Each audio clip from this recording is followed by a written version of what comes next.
Cedric Raven stared at the lifeless body of Jason Clay, his mouth hanging open. Now that he was silenced forever, the tyrannical, bloodthirsty boy did not look like the bully of Mystic Blades. He did not appear as the one who nearly killed a child 3 years his junior. He just looked like a 15-year-old, untimely cut off from life. The expression frozen on his lifeless face was one of pure shock. Nathan Hayfield and Baelor Graham stood there above the vanquished Clay. Nathan, basking in triumph, and Baelor clutching his slightly cut neck. A trickle of blood ran between his fingers. Cedric shut his mouth and glowered at these two. Meanwhile, students from Mystic Blades stood around the clearing and started murmuring to each other. Since when was Nathan Hayfield so powerful? He defeated Jason like he was nothing. He caught him by surprise, that's all. Are you sure? Nathan doesn't have a drop of blood on him. Cedric shook his head, clearing it. He barked at Merrick Symington. Immediately, the 50 students watching went silent. You, report this to the headmaster Blackwood immediately. He will wish to alert the Clays that their younger son is dead. Merrick ran off without delay. Cedric whirled on Nathan and Baelor. He folded his arms and wrinkled his nose. He did not seem to possess satisfaction in confronting these two. I hope you're proud of yourself, Hayfield. A student lies dead by your hand. I do not think anything short of an axe blade will serve as a sentence for you. Nathan stood his ground. From his studies of the past few days, he knew that Duke Godfrey Godrickson was a fierce proponent of righteous justice. If he was able to stand court in the Owl's Eye, he would surely get a fair trial. Cedric was bluffing, and he knew it. The Duke of Godric's-Land will not condemn a duel sanctioned by a noble witness, unless you are relinquishing your nobility. The crowd smothered their laughter at Nathan's barbed comment toward Cedric Raven, but the son of High Lord Remus Raven disregarded the insult and shot back. I do not remember a duel taking place. I remember a slaughter. An innocent child, born to a noble family, brimming with potential, cut down in the prime of his youth. And I'm sure that's how the headmaster, the Duke, and everyone else will receive it. Does anyone dare challenge my memory? With the question, Cedric Raven turned to the crowd. They all shrank before his gaze. Nathan seethed in rage. Of course the nobility will not stand for truth. Foolish of me to expect it. Cedric turned back to Nathan and Baelor, a smug look of contempt upon his face. Alas, poor little Hayfield. I wonder who they will execute first, you or your pathetic playmate? Baelor tugged on Nathan's sleeve. Come on, Nathan. We must leave. The nobility will back him, and that makes us as good as dead. Nathan glared at his friend. Would you relinquish your honor so easily? We are innocent, and the world will know it. If we fly, the world will see us as guilty before we can mount a defense in our own name. Baelor winced. Nathan felt a pang of guilt for insulting his friend. He placed his hand upon Baelor's shoulder. Save thyself. I will clear both our names. Baelor glanced back up into Nathan's eyes with a look of fierce determination. Not a chance. We got ourselves here together, and together is how we shall leave it. Nathan nodded. He turned back to Cedric Raven. So, Cedric, was this the plan all along? To slay me, weaken my father, and then House Raven steals our lands and titles from us? Cedric growled. A scurrilous accusation. Your titles and lands are not worth a flagon of cow's piss. Nathan laughed. I have no doubt that is what you believed, until this flagon of cow piss hurt your own ambitions. He took steps toward Cedric. Come now, little Raven. We need not wait for the headmaster or the Duke's men to settle this. We can settle it here and now. He bent down and pulled his knife out of Jason Clay's skull. Nathan took a corner of the dead boy's tunic and wiped his bloody dagger off on it. All the while, his eyes never left those of Cedric. Cedric began to feel uneasy. Nathan Hayfield was clearly much more powerful than he seemed. He began to doubt whether he could match someone who slew Jason Clay so easily. Dost thou challenge me to a duel? On the heels of one that just finished? Nathan stood and nodded. Aye. Come on, Cedric. Why do you not show me how a real spiritual warrior defeats his foes? He then lowered his voice dramatically. Or art thou too afraid? Some shouts and jeers came from the crowd. Aye, Cedric, show him! You will not be taken off guard as Jason was. Wipe the smile off that little murderer's face. Cedric clenched his jaw. He opened his mouth, just about to respond, but before any words could issue from his lips, a booming voice cut him off. Stop this, in the name of Duke Godrickson! Headmaster Drogan Blackwood marched into the clearing, followed by 6 of Godrickshaw's guards. His cloak trailed behind him as he towered over Nathan and Baelor.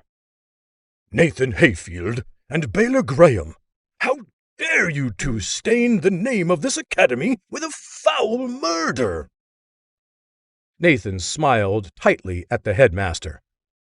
Headmaster, so good of you to join us.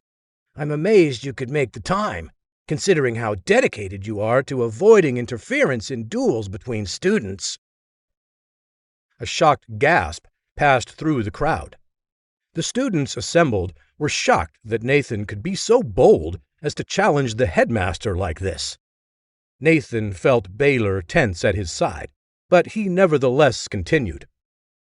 But I suppose if the son of my wealthy patrons died, then I'd be forced to play nice. The headmaster colored at Nathan's flagrant accusations. Such impertinence, boy! To call this a duel? Look at you! You are unscathed, and Clay is cut to ribbons. This clearly shows it was wanton murder. Guards, arrest these boys! The guards took a step forward, but Nathan held his hand up. Certainly the sworn men and women of Godrickshaw would not arrest innocents without hearing their plea. The headmaster scoffed, but the guards held their place as Nathan continued. According to the Calandrian Code of Dueling, a sanctioned duel is any duel that takes place witnessed by a noble. Such duels are protected by the rules of honor. The headmaster glowered at Nathan. So you did your reading while you recovered. I am impressed, considering how mediocre a student you were. Very well. Who was the noble who witnessed this duel? Nathan pointed a finger at Cedric. Headmaster Blackwood turned toward Cedric incredulously. Well, Cedric, what say you? Did you witness said duel? With barely a breath's pause, Cedric Raven responded. I'm afraid not, Headmaster. The young vagabond is grasping at straws. The headmaster whirled on the assembled students. Did anyone see the sanctioning of the duel that took place? At that moment, all of the Mystic Blades students took a very keen interest in their boots. The headmaster grunted in frustration. Baelor stood forward. I can witness. Blackwood chuckled. Believe him not, guards. This ruffian is Hayfield's lapdog. But I have proof. Baelor pulled down his collar and showed the still fresh wound on his neck. Jason Clay nearly severed my throat. If Nathan hadn't slain him, then I would be dead in his stead. The headmaster paused. Some of the guards looked toward him, unsure now as to what they should do. He stuttered. It is... Another shouting voice interrupted them again. Which bastard was it that slew my nephew? Two figures rushed into the clearing. One was a man in his 40s, bald, with a large beard. On his back, he carried a giant battle axe. Few knew him by his name, as he was a member of the Clay family. Most knew him by his reputation. It was his deft use of the blade in battle which gave him the name Golden Axe. His brother was Byram Clay, Jason's father, and the patriarch of the Clay family. Alongside Golden Axe was a much younger fellow, a teenager with a shaggy beard, but other than that, bearing a striking resemblance to the bully who lay dead there. This was Michael Clay. The headmaster bowed before Golden Axe. It was the young man over there. Turning his gaze upon Nathan and Baelor, Michael produced a hand axe from his belt and lunged forward, as if ready to cut down the other two. A pair of guards got in his way. Michael roared in frustration. Out of the way, you hedge-born cankers! I need vengeance for my little brother. Nathan spoke around the guards. You cannot avenge someone who sought his own end. I am more than willing to put thy overactive tongue to the test. Golden Axe placed his hand on his living nephew's shoulder. Calm thyself. Headmaster Blackwood can mete out justice impartially. We have no need to impose upon his will. Nathan laughed. The entire assembled group of students, the Clays, the guards, the headmaster, and Baelor, all looked at him as if he was mad. Of course you do not impose upon his will. You know well that Headmaster Blackwood has no will. Nor do you. Nor does Cedric. Nor even did Jason. Their will is that of High Lord Remus Raven, and he knows well that the High Lord Raven will not suffer such insults from an upstart hayfield. The headmaster attempted to interrupt Nathan.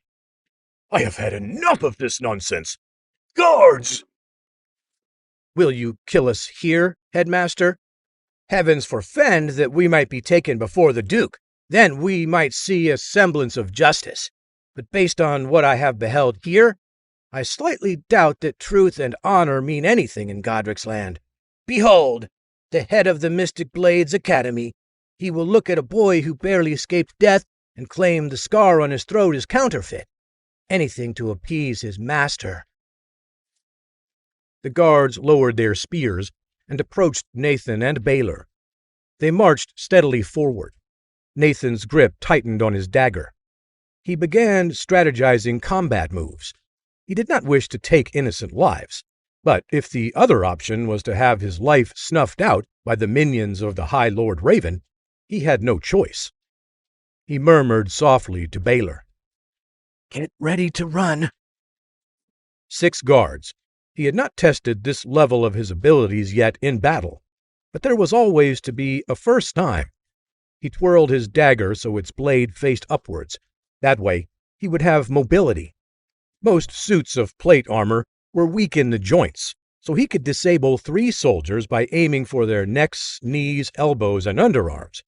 He would show the headmaster and his cronies the price of believing a raven's falsehood. Nathan's combat class with Jason had turned dangerous. Nathan never backed out of a fight, but today was personal. One day, I'll make your father my slave and piss on him. And that was when Nathan lost his cool. Little did Nathan know, it was a fatal mistake. Headmaster, stop the duel! Nathan, yield, please! I yield. Not enough for me. Nathan Clayfield, an innocent boy, died that moment, but his pain even melted God's heart. And he sent an ancient soul to reside in Nathan's body. Me, the greatest warrior to have ever lived. Now, I'll do whatever it takes to protect his home and family while I learn the ways of the new world. At first, I was confused. My memories were corrupted from my death 1,000 years ago. I died of old age, the greatest master of Chi to ever live. I achieved every possible skill. I mastered martial arts. When I died, it was with the peace of knowing I lived my life to its fullest. When I opened my eyes, I was in the body of a boy, 12 years old, murdered by a classmate for the sake of a grudge he knew nothing about. The memories aren't mine, but they're clear. How Jason challenged Nathan to a duel and then used it as an excuse to rid the Hayfield family of its only successor. Nathan's teachers were present that day, including Headmaster Drogan Blackwood, but he turned his back while Jason beat Nathan to death. Why? I don't know, but I intend to find out. Now I feel the empty, broken body of a boy who died before his time. Revenge is something I have always had a talent for. Now I find the need for that talent arisen once more. Recovery, however, will take time.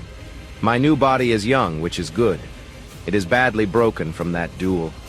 His family did not believe he would survive his wounds, and they were right to fear. His soul was gone well before mine took its place. I allow myself to fill my new body and accept the name of Nathan Hayfield as my own. Please wake up, Amelia. The name comes to me quickly. Her face is familiar to me, although I do not know it myself. Amelia is my sister. Sweet and loving. She must have been frantic over her brother, over me. "Brother, you're awake," she says, through tears of joy as she fusses over me and takes my hand carefully.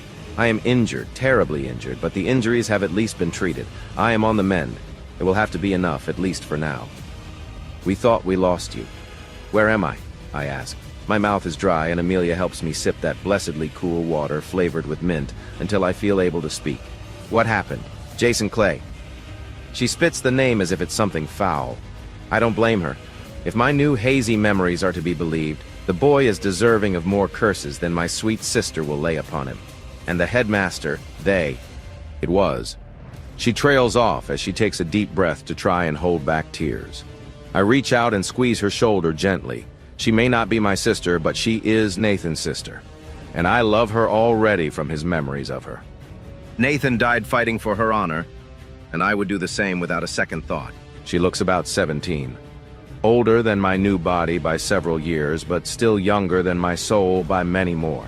"Slow down," I tell her soothingly. "I'm all right, Amelia, just tell me what happened. I'm sorry." She sniffles and leans in for a careful hug. "I'm sorry, it's just been hard. You died, and now you've come back, but we weren't sure if you would make it, and Father isn't even here." I pat her on the back until she feels strong enough to pull away. My new memories provide the name of our father, Ulrich Hayfield. A lowly noble, but a good man, a hard worker. I respect him. He does his best to care for us. Better than many fathers I've known. "It's okay. It's okay." "Where is Father?" "He went out to find a new healer," Amelia tells me, "and helps me sit up so I can have more water." She props me up with a pillow, and I try not to let her see how much my injuries pain me. This body is not used to pain as my old one was. I will have to train quickly to regain my former strength. The last one told us there was nothing to be done. He said you would die. "I'm not that easy to kill," I reassure her. Before I can say more, I hear a loud slam of a door and look up. My father. Ulrich stands in the doorway. His eyes are wide with disbelief. A healer stands behind him. Not a man I know, but it is clear what he is. "Hello, Father. I have seen miraculous recoveries in my time," the healer says, and comes to my side wonderingly. He lays out his tools and I allow him to examine me. As he does, he grows more and more astonished. "But this is astonishing. A head injury like this. I need not say this could have been your death, and has been the death of many before you.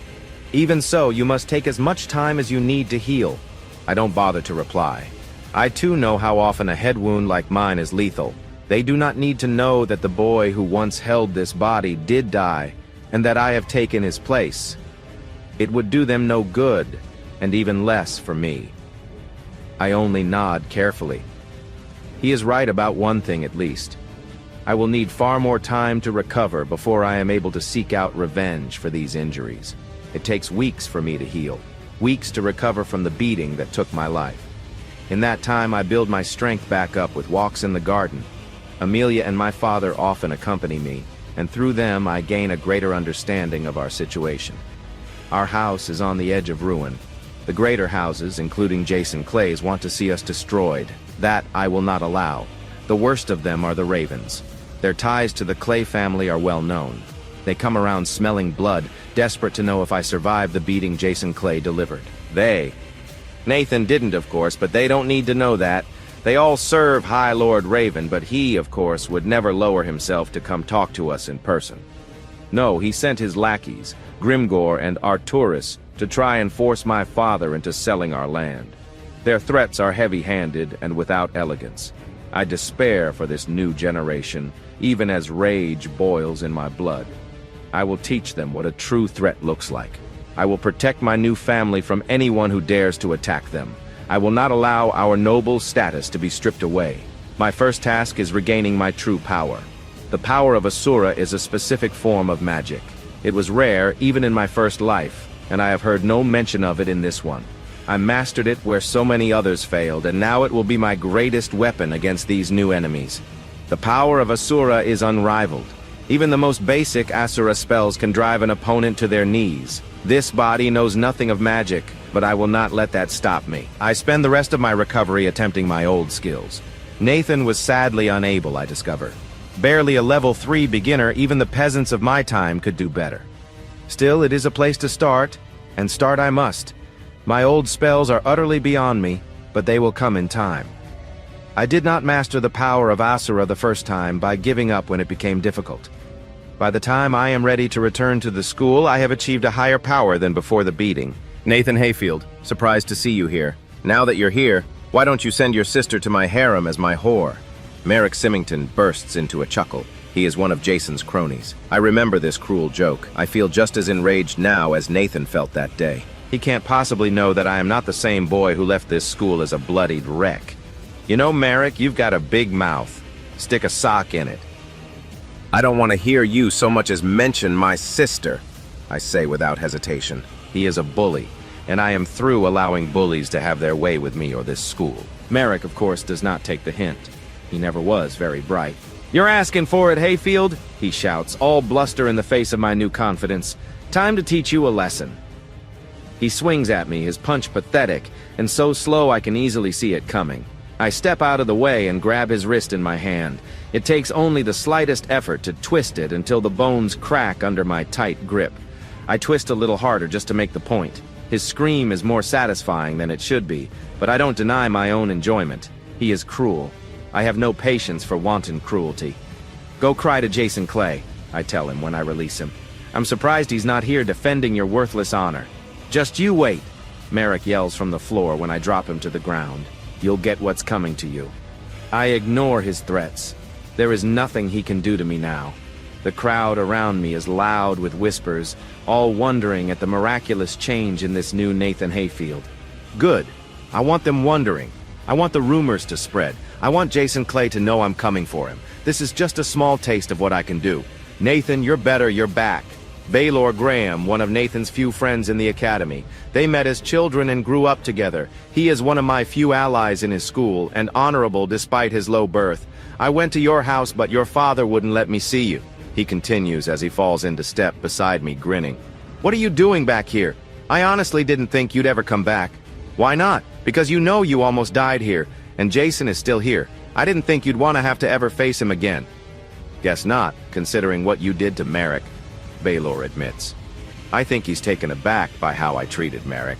He will learn quickly enough. You know that picking a fight with Merrick will just put you back on Jason's map. He'll put you in your grave if you're not careful. Aren't you worried for yourself? If Jason and his gang see you talking to me, aren't you afraid they'll come after you? I'm genuinely curious about his reply. Baelor is not a coward, but he is cautious. Given what he saw happen to me only a few weeks ago, he should be. He's not a powerful fighter, not yet. You know as well as I do that they don't see me as a threat. For whatever reason, you're the one they've chosen to pick on. They may learn better soon, I tell him confidently. But for now, my friend, it would be better to avoid my company.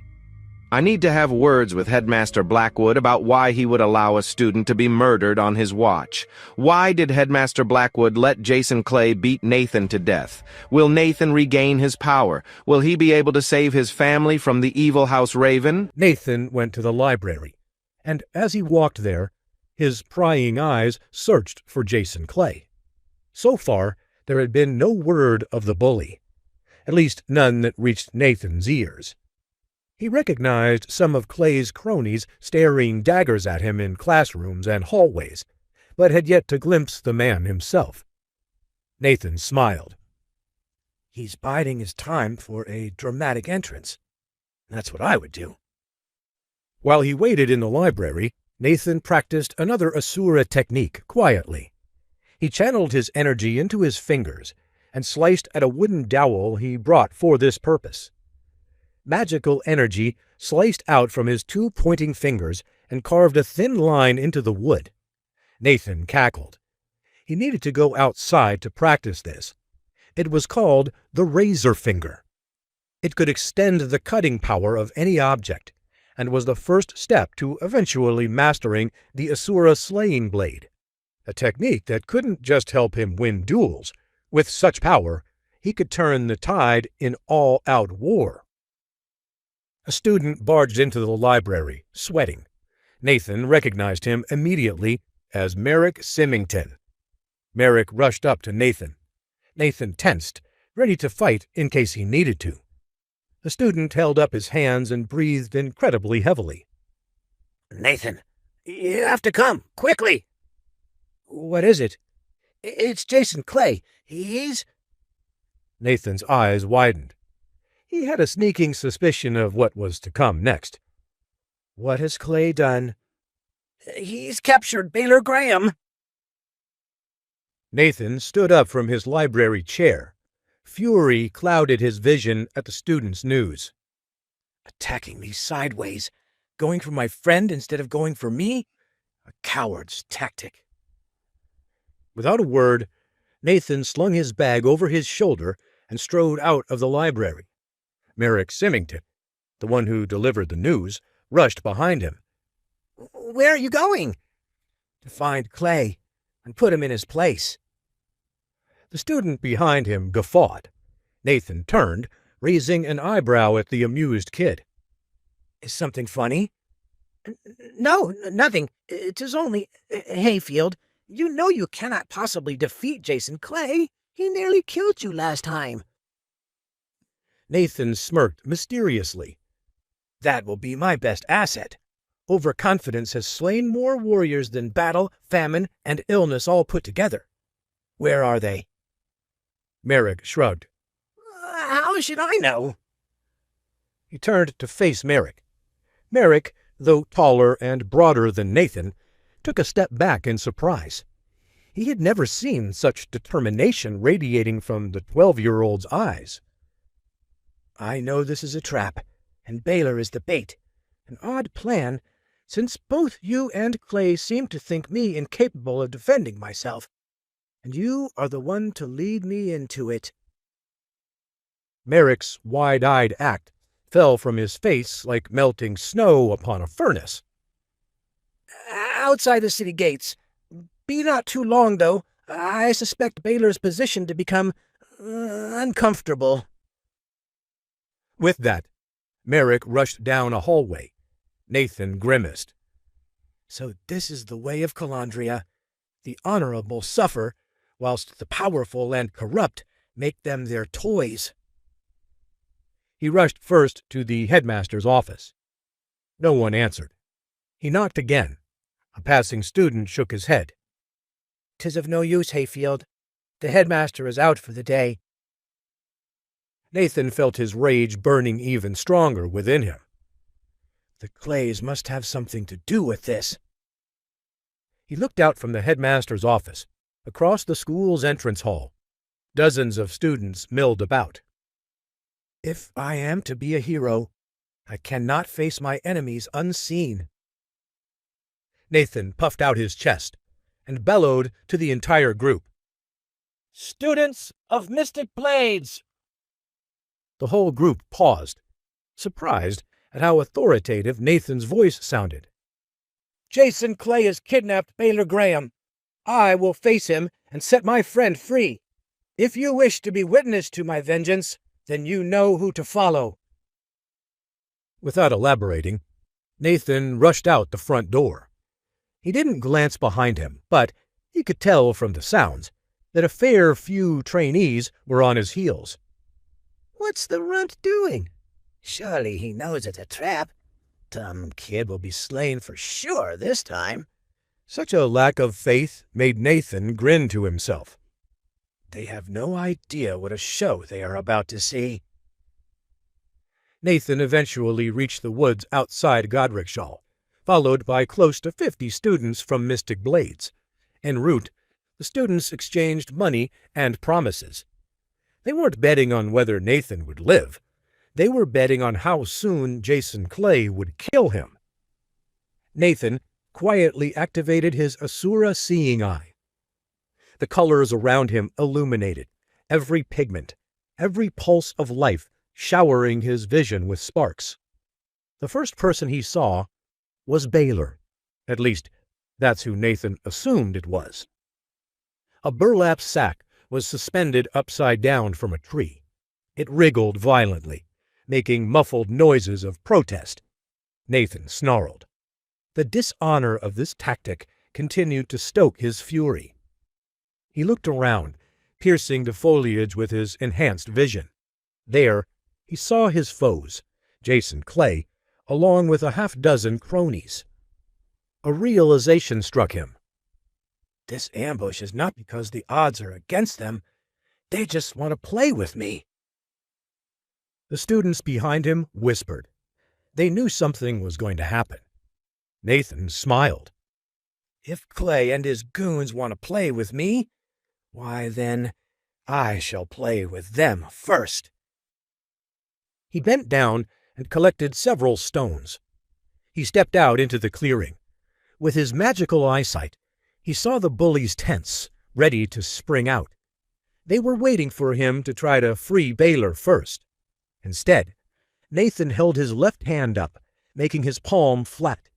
He carefully arranged the stones in a semicircle, and then, with his right hand, he flicked the stones into the bushes, one after the other.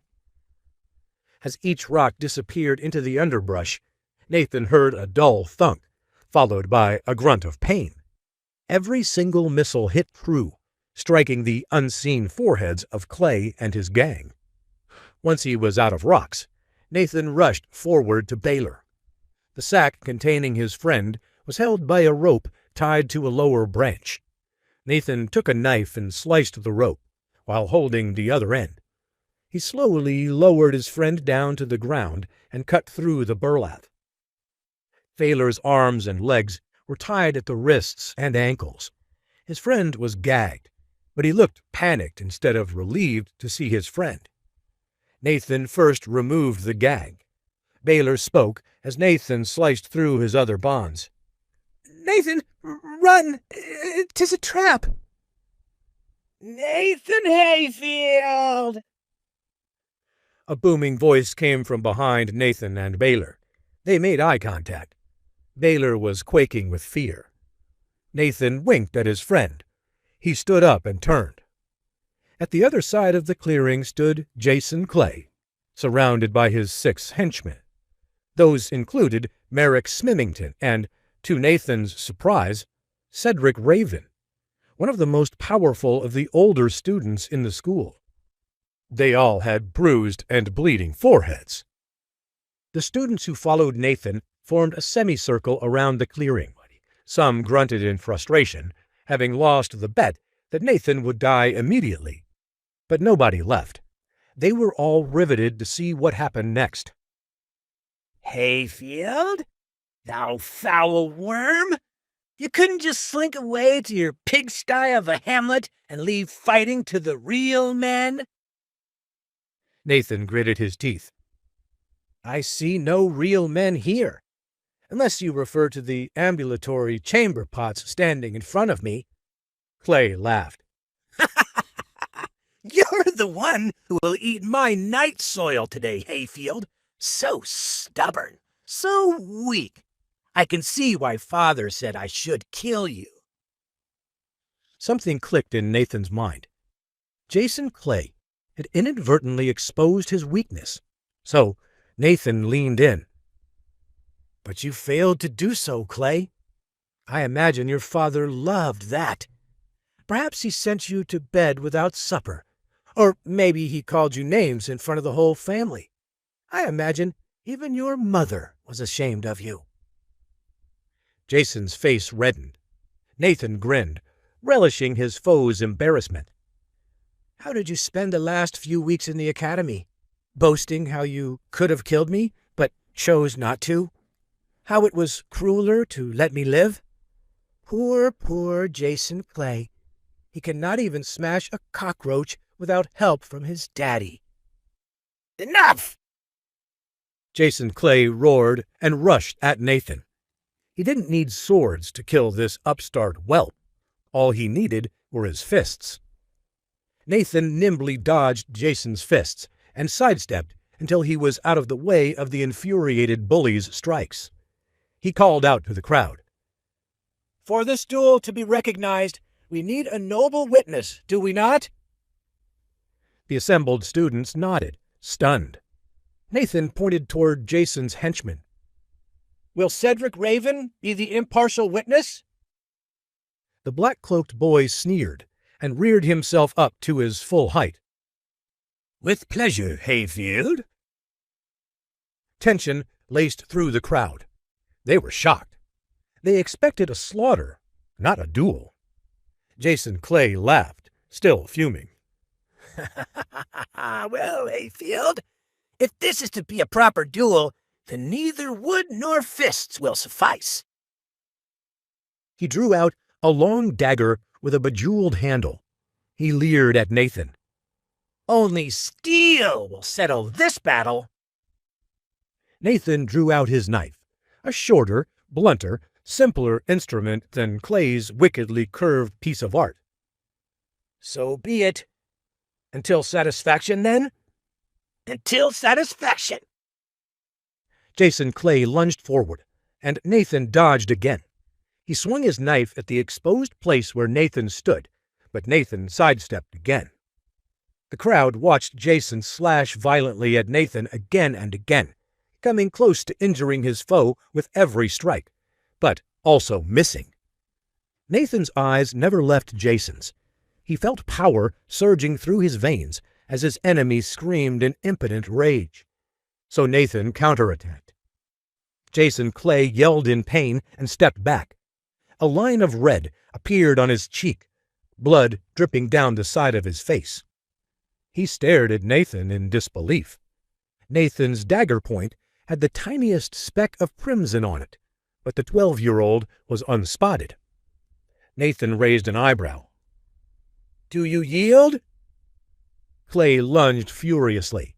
Nathan responded with 2 more strikes, lashing out as quick as an adder. Jason yelled in pain, clutching his arm and side, which were now marked by 2 deep slices. Nathan leapt back, avoiding Jason's blind slash. Do you yield? I will sooner slay myself. Jason lunged again at Nathan. This time, Nathan stabbed Jason in the leg. Jason cried out and lunged forward. Nathan ducked under the blow and struck Jason in the face with the pommel of his dagger. The crowd gasped as Jason's nose broke under Nathan's strike. Jason stumbled back, clutching his face with pain. The assembled students' jaws hung agape. They could not believe what they were watching. Nathan was not only winning, but winning easily. Nathan threw his dagger into the ground. It stuck in the dirt before his foe harmlessly. Jason looked at the thrown dagger confused. He bled from his face, nose, side, arm, and leg, but was miraculously still standing. Nathan directed his next statement at Jason, but loudly, so that the whole crowd would hear. I have now repaid thee, Jason, blow for the injuries thou didst deal me a fortnight past, though with less cruelty than thou exhibited upon that occasion. With this, I am satisfied. Art thou? My response is in my blade, you weakling. Behold my ultimate move, steel-piercing thrust. Jason's dagger glowed red with spiritual energy as he lunged toward Nathan. The unarmed Nathan sighed. What a boring ultimate move. Even Clay should be capable of something more impressive. He easily sidestepped the stab, and seized Jason by the wrist, twisting. Jason yelled as his wrist broke. He dropped his dagger. Before the blade could hit the ground, Nathan caught it and kicked Jason in the chest. Jason toppled to the ground. Nathan placed his knee on the bully's chest and pressed the dagger against his foe's throat. "Do you yield?" White-hot fury burned in Clay's eyes, but even he knew that he had lost. "I yield." "I think the crowd heard you not." Through gritted teeth, Clay said it again. "I yield." "Louder, you craven bull's pizzle." "I yield." The whole audience assembled said nothing. They were stunned into silence. Nathan had defeated Jason without even breaking a sweat. Nathan stood up from his defeated foe and tossed his dagger to the side. He spared no words for Jason as he walked back toward Baelor and retrieved his old knife. Baelor started clapping fiercely. He cheered for his friend. No one else joined him. They were all too stunned. Jason Clay struggled to his feet. He fixed his eyes on Nathan and Baelor. Nathan had walked back to the tree to retrieve his bag, leaving Baelor in the open. Jason Clay seized up his dagger. He yelled and grabbed Baelor by the collar of the shirt. "I am not satisfied!" Before Graham could scream, Jason's dagger was at the mop-haired boy's throat. Baelor cried out as blood began to flow from his neck. In a split second, Nathan turned and threw his knife, which stuck into Jason Clay's forehead. Baelor clutched the shallow cut on his neck, and 50 students stood, unable to speak over Jason Clay's lifeless body. Please subscribe to the Pocket FM YouTube channel and press the bell icon for instant notification. Check out our channel for more such exciting shows.